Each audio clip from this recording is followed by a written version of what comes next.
කොල්ලෙක් වෙන එක ලේසි වැඩක් කියලා හැමෝම කිව්වට මිනිහෙක් වෙන එක හරි අමාරු වැඩක්.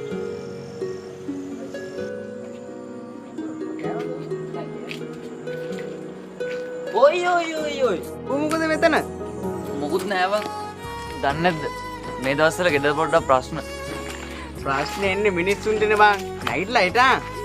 ප්‍රශ්නත් එක්ක ගේම ගන්න තමයි බං ජීවිතේ ආතල් එක. ඒ වුණාට මට නෑ බං මේ තරම් ප්‍රශ්න ඉවරයක් නැහැ. මචං ප්‍රශ්න එනවා හැමෝටම. එතකොටයි මටම මම කියලා හිතන්න එපා. උඹ ප්‍රශ්න දිහා කෙලින් බලලා හිතපන්. අඩොත් තොට පුළුවන් නම් මට කොච්චර පුළුවන්ද? මොකෙද්ද තෝ? කියලා. පාරෙන් ඉවතට යයිදෝ මම නම් අහකට විසිරෙයිදෝ දැන් හදවත පුපුරයි තරහින් සෙනෙහස පතු ඇගෙන් උණුහුම නොලැබෙයිදෝ දැන් හදවත විඳ දුක මෙතරම් ඇයි මෙලස කරන්නේ